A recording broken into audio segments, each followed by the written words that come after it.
Hello again, ladies and gents, and you are rejoining us here at the Elite of Europe. Myself, Metis, and Pulse with Curse.eu and Champion Base. We're going to be kicking off this second game between Fnatic and Curse.eu, or are we? Because we have a pause right at the beginning. So, straight away, Angush is asking what's happened. So hopefully we're going to find out soon. And the answer from Feliox is the French. Okay. Nice. The French okay. is what happened. Right. That makes a lot of sense to me. Okay. Right. Taking a look at the team comps at the moment. Plus Fire Israel, like it. It's got my name in, must be good. But skins absolutely everywhere. Nice. Right. A lot of global presence from both teams, really. Just have to see how it plays out. Both teams have really, really strong lanes. Well, I think Corki and Soraka is a very, very strong lane because Slapper is going to just try his best to farm, get Trinity Force, get the Infinity Edge as soon as he possibly can, and become a real serious threat, just a turret of action from him. But on the other side as well, you've actually got Ezreal and Janna. Now, Janna, of course, can give you the Eye of the Storm, the shield at level 1 if he takes that first, if Feliox does go ahead and take that, which gives extra AD and absorbs a bit of damage. But it's going to be very interesting for me personally to have a watch at bot lane, as I am an AD player myself. I know you are as well, Pauls. I want to see if this Ezreal Janna against Corki Soraka is going to work. Well, they're both proc carries, so they both do a massive amount of damage. Obviously, early game, Fnatic will have the upper hand because they have a lot of damage, and they'll probably have more damage than Snapper and Clarissa. But they will have the sustain, so if they manage to sustain through that early burst and presence, then they're probably good to go. If they get to level 5, then they can sustain for it, and then Corki will have the upper hand because he can harass, and Lamia can do bugger all about it, basically. But you have Malinu as jungle Alistair, who is just the look you fear, and you have Extinct on TF. It's just so much roaming capability, and they're pretty okay. Well, they didn't have a lot of CC in those lanes, so they're not great gank lanes, but they can more than make up with that because Alistair's so strong, along with Extinct's pick a card CC. Well, I can only apologise right now because I have no idea what's going on. There is actually no explanation being offered as to why he's not here. However, I don't even know who it is that isn't here, actually. They haven't even said which player is AFK or having problems. Okay, they're mentioning about the Frenchie, so I assume it's going to be Soaz. Bass just told me in the ear, so maybe it's something to do with the Fnatic solo top player, but we are going back into the game, unpaused in 1 second. There we go. I am just slightly behind, so I'm going to fast forward it to live. There we go. It's the first time I've actually seen the Infernal Alistair in game, and those horns are looking pretty beastly, actually. He looks massive. It's a lot like Glaive Pantheon. It seems like his model's just been exploded. It's so massive. Them shoulders, man. Christ. Shoulders. It's like the same size as a turret, just walking around like a complete boss. But either way, it looks like Curse.eu are going to be going down towards the Tribush. And Lamia has to be oh so careful in his position because Alistair has taken... Actually, he hasn't taken. I was assuming it would be pulverized first, and he also has flash, but actually Lamia's spidey senses are tingling, and he is going to pull himself back towards double golems. Full 5-player lineup from Curse.eu going to be moving on his position right now. Angush taking point. Lamia pulling back, has seen the threat as it unfolds, and he's not going to fall for this one. Having said that, though, he is going to hide in this bush instead, and here comes Angush with burnout very quickly. Pulverize indeed has been taken first from Maluna in the jungle, but it doesn't look like we're going to have any early fights kicking off. No first bloods going down unless something incredibly occurs. Extinct is sitting in the bush with the ball in and taunting Orianna. I like it. Very nice. And yeah, honestly, not too much going to happen, and Lamia just in the perfect position, stopping himself being caught. Interesting though that Shyvana was taking point, because generally you want Alistair in front because he's got the CC. They wouldn't have caught him either way because Lamia was in such a great position, but even so, it was kind of like odd. Just odd. Yeah, it definitely was, but I think even if Alistair was taking point, I doubt Lamia would have actually fell for that one. But you are going to have a big Wraith Steal coming in from Slapper and Soraka, so nice play from them. And in the meantime, Cyanide on the Warlord Shen, by far the best skin for Shen in my opinion, is going to go ahead onto blue buff and take that one comfortably. Maluna on Alistair will be doing just the same with some help from the bananas from Clarissa. And everything is going to be fairly standard opening wise. So Going to be down to that farming fest. Which of these two junglers are going to try and tip the scales and make their lane prosper? Alistair, of course, is great for those ganks. The headbutt pulverize, a lot of CC. Shen with the taunt, just the same. But which of these two is going to go aggressive first? The difference with Alistair jungle in comparison to a lot of other jungles is because he can gank at level 2 pretty comfortably, and his ganks at level 2 are just as strong as they're going to be at level 3, level 4. However, when he gets level like 5 and 6, he can start tower diving pretty handily. Even without the ultimate, he's just inherently tanky and he can reposition himself with headbutt. But I'm surprised he's going straight for his red buff. This will give him level 3, but he doesn't really need to. And wow, Angus already farming behind turret. Alright. Angus is he is a ballsy dude. He was just like, okay, I don't care that I'm level 2. I'm going to go behind your tower. There could be a jungler, there could be anything coming down for me, but I'm just going to push back regardless.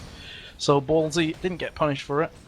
You did actually see a ping instantly, I think, from Soaz as soon as Angus went past his tower. It was like a principle thing. It's like, you do not mock me this way. I would like to kill you right now. But either way, Cyanide and Maluno both coming towards mid, and now both are going to go their separate ways. Alistair to top, and Shen to bottom. So I'm going to try my best to get both of these pieces of action as they unfold. Alistair, I don't think too much is going to happen for them. There is a ward there. Here comes Cyanide from the side. Howling Gale does open this one up. The taunt just missing onto Clarissa, and that's going to allow Soraka to push back to her lane. But that was literally a millimeter in that. Had Cyanide taunted a tiny bit higher, a fraction higher, it would have been a kill for sure. In the meantime, top is going to go down. A tower dive from Twisted Fate and also Alistair. But here comes Orion onto Extinct. Beautiful headbutt away from Maluno. The plays from the bull. Huge. That would have been a certain death for Twisted Fate. I believe he flashed through and headbutted away. And what about that for a teammate? Maluno, take a bow. That was incredibly good, and now we're just they've got their first blood.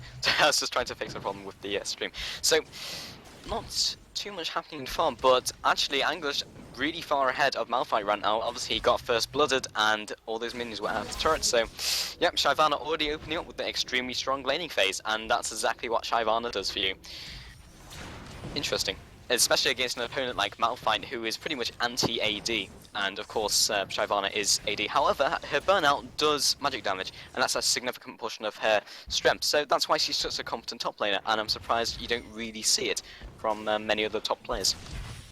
Yeah, Shyvana has just gone back with that first blood and picked up the Madrid's razors, so farming-wise, also damage-wise, she should be doing a lot more. Here comes Maluno. In the meantime, onto Becca, who has no mana remaining, does, however, have the flash up, so could be escaping from this one. Shen, in the meantime, did push down as well, so Cyanide was there to help out his mid player. And the Infernal Alistair was not able to pick up that kill. In the meantime, there's some pinging down towards bot, and Alistair's going to go back in once again, just trying to cause as much problems as possible. And didn't actually use his smite. Thought for a second he might go for the big Wraith Steal. Wasn't to be the case.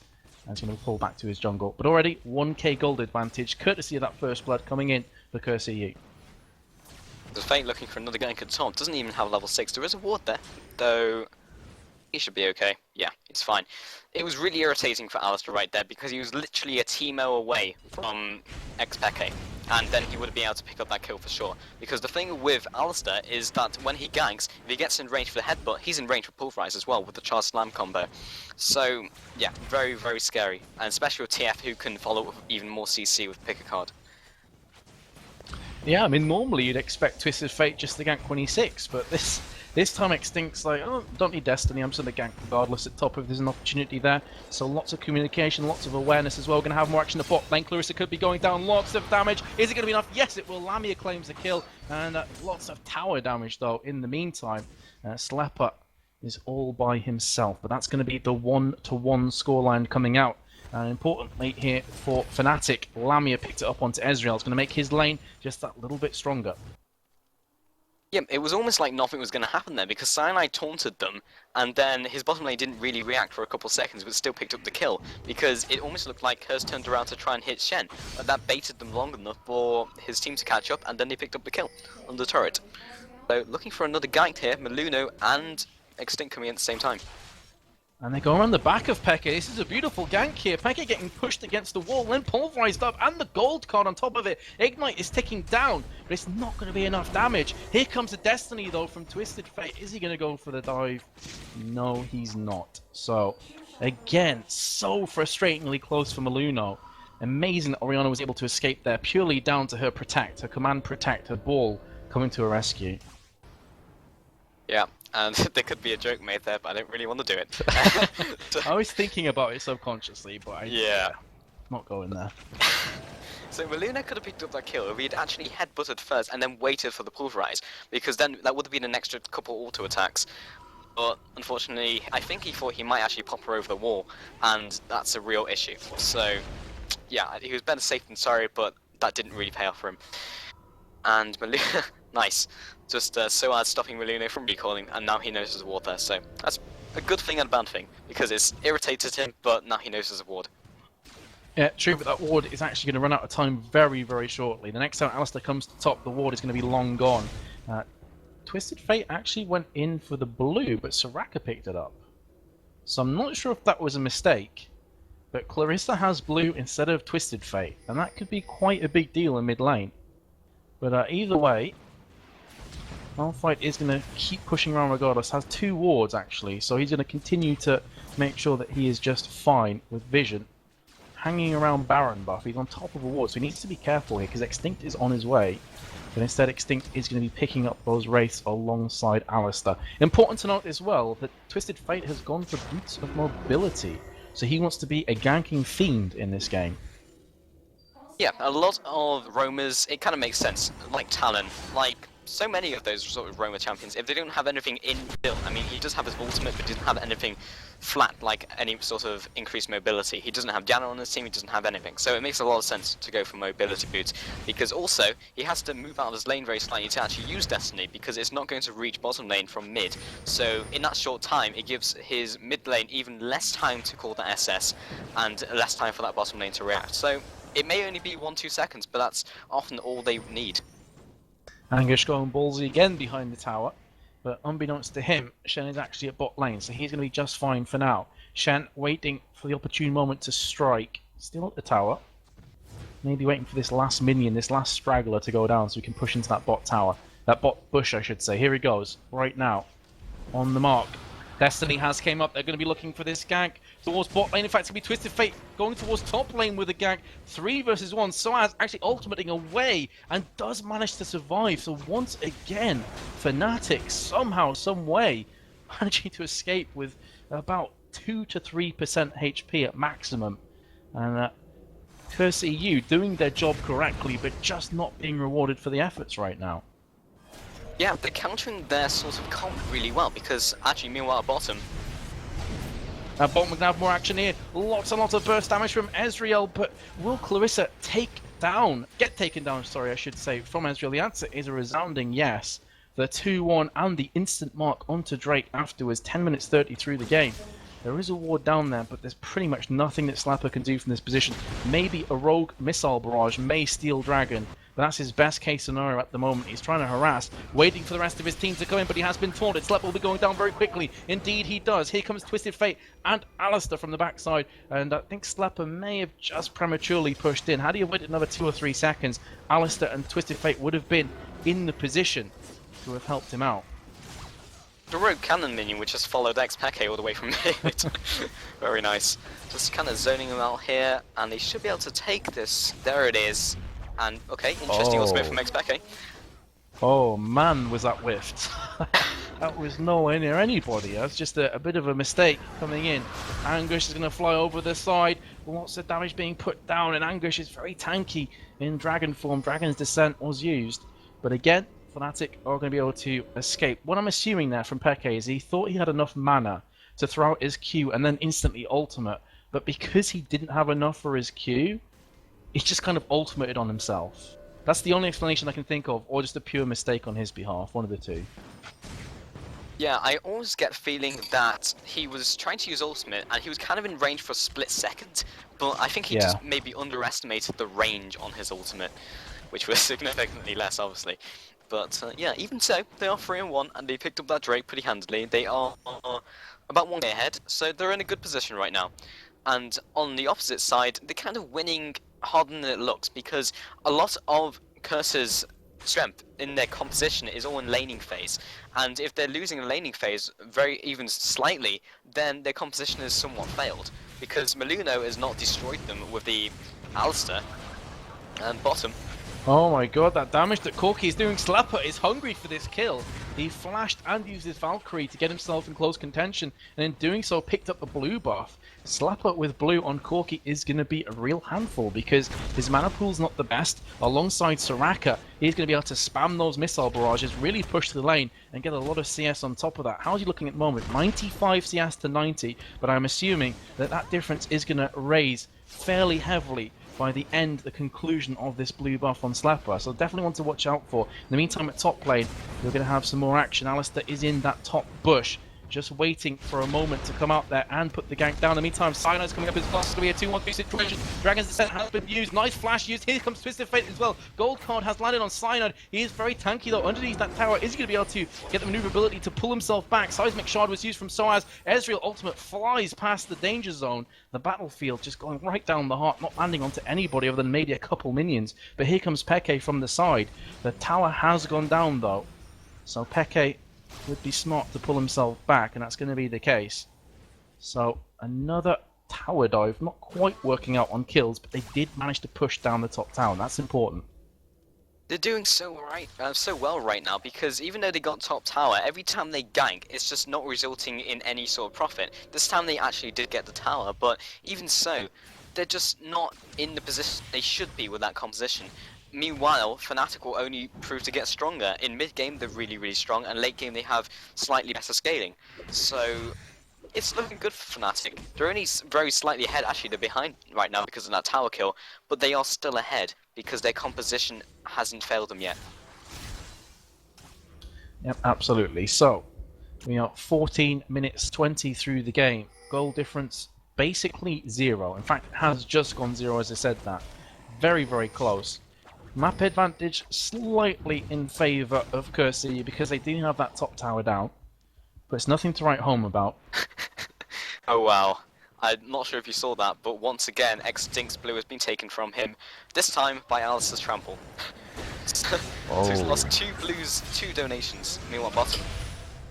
Seems to be a game of millimeters, this one for Curse.eu, not quite working out for them on kills or blue buffs, and Twisted Fate is the kind of character he can bounce back from that though, because the pick a card, if he pulls out the blue, it will replenish some of that mana. Obviously, goes without saying, he'd rather have the blue buff, but it's not necessarily the end of the world for him. Either way, Maluno's pushing down into the bot lane, but there is a ward in the bush, and he has been spotted, so we'll be recalling back to spawn once again.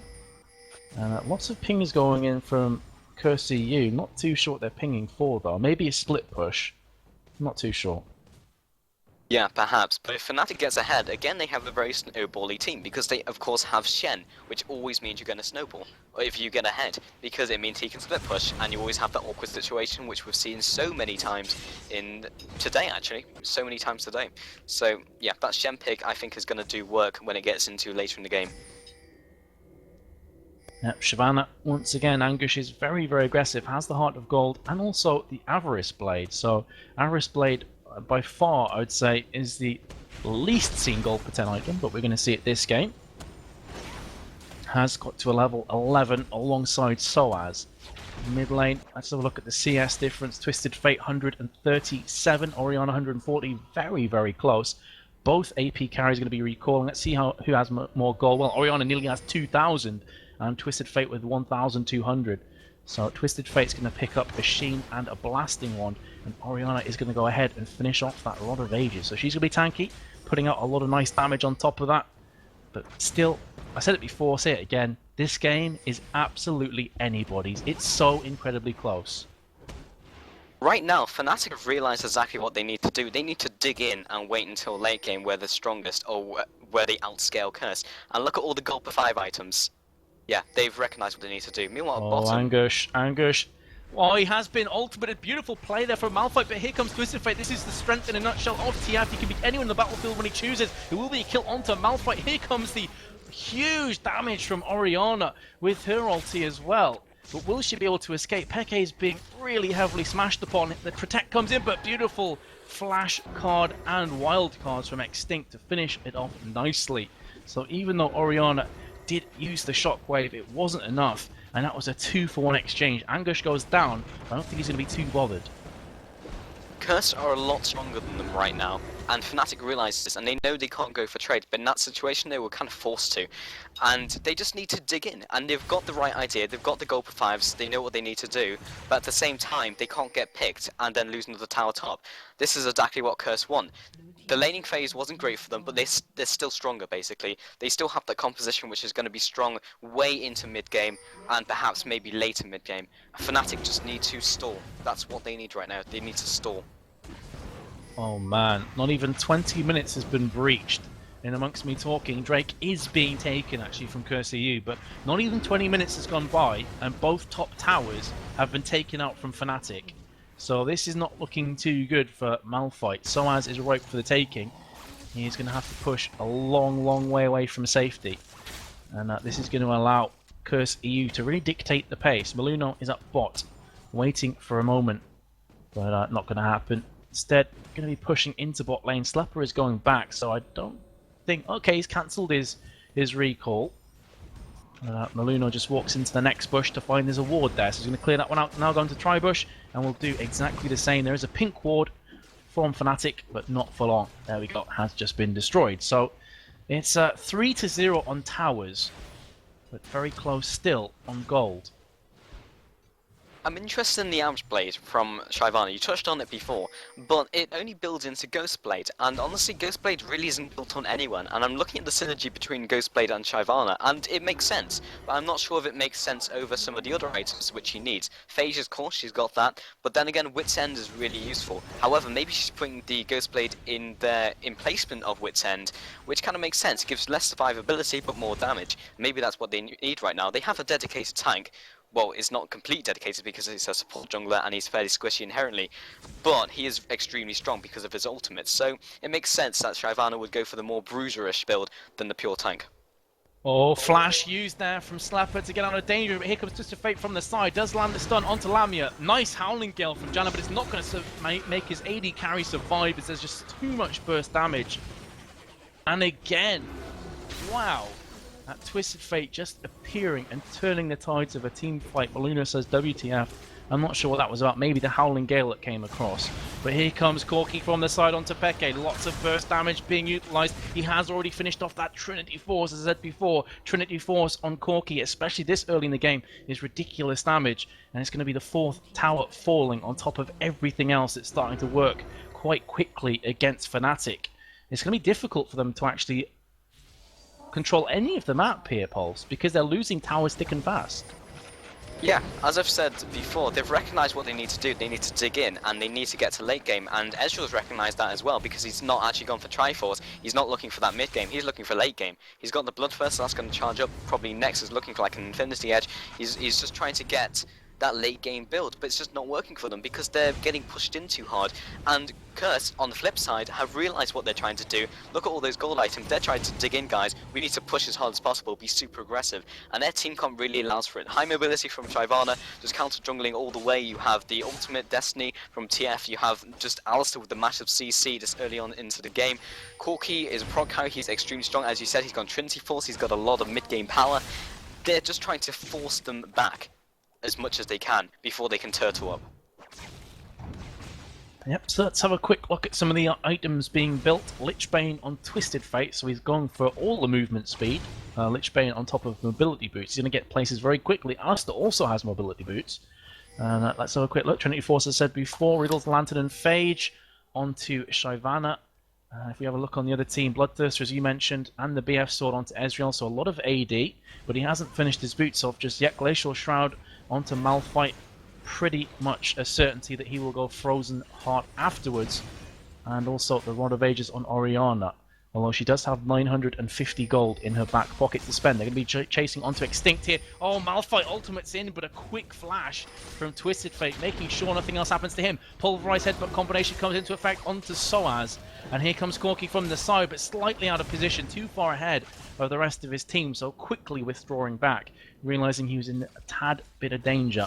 Nothing really comes out of that apart from a couple summoner spells burnt on top of an ultimate.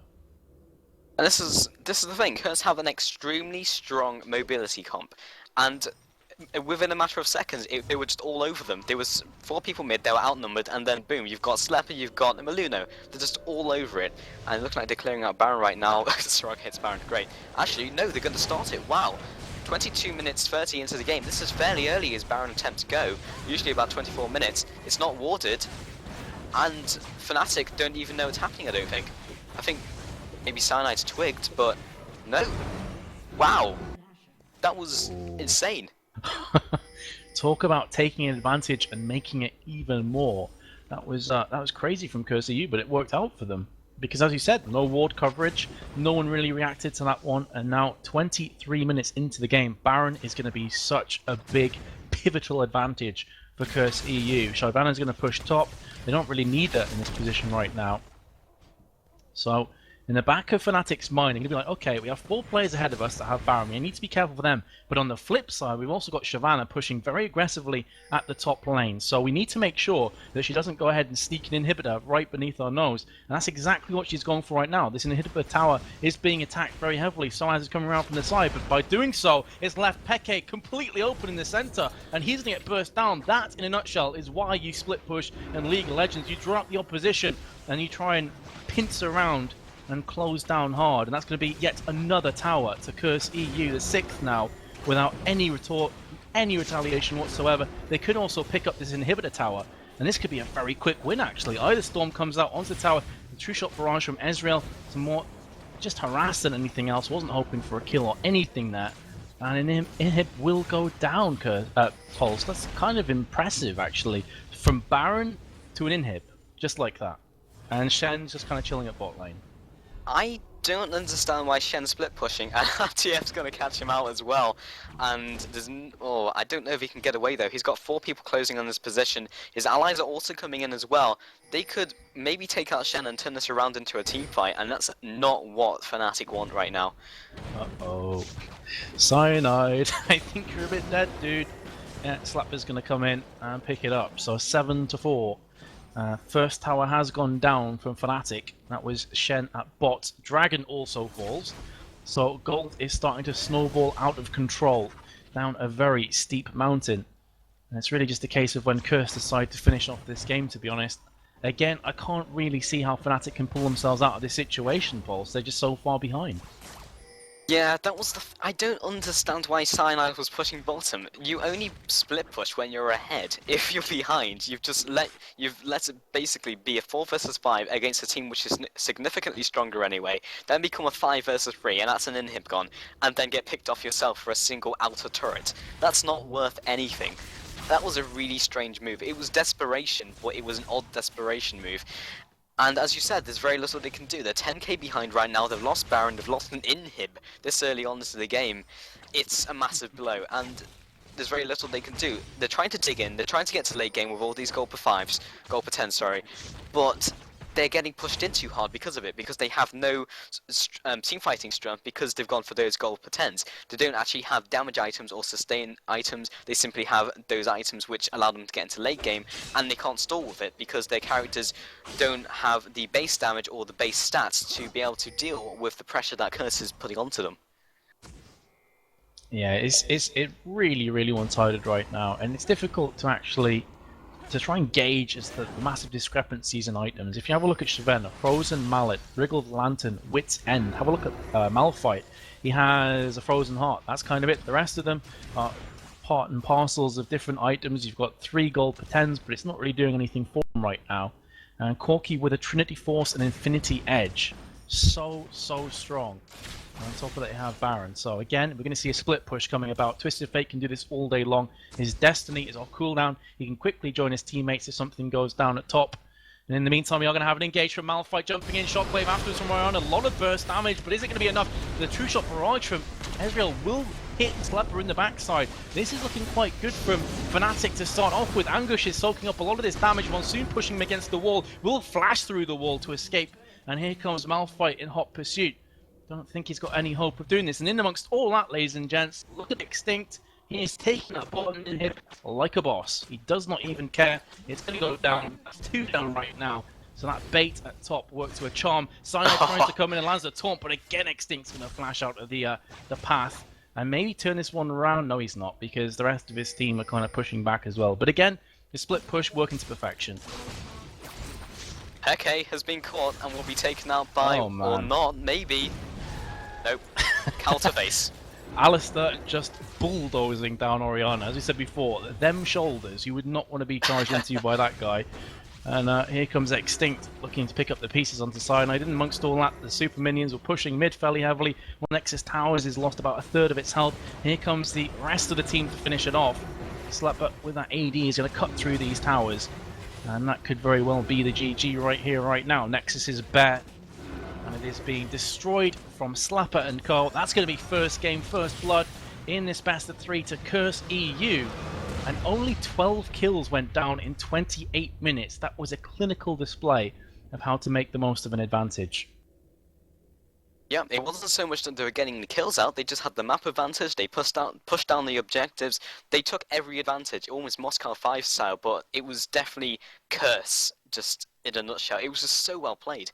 Just, yeah, there was nothing else really to say about that. It was just everything perfect. They've snowballed that exactly how they needed to.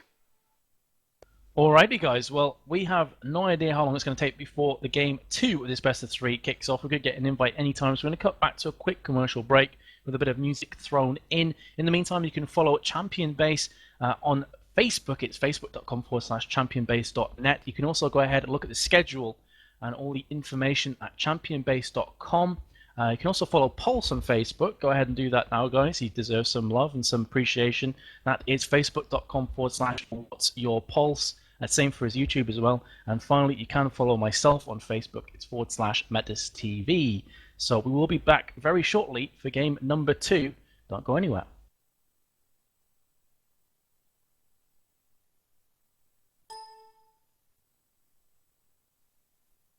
And we're here to the end. You know why?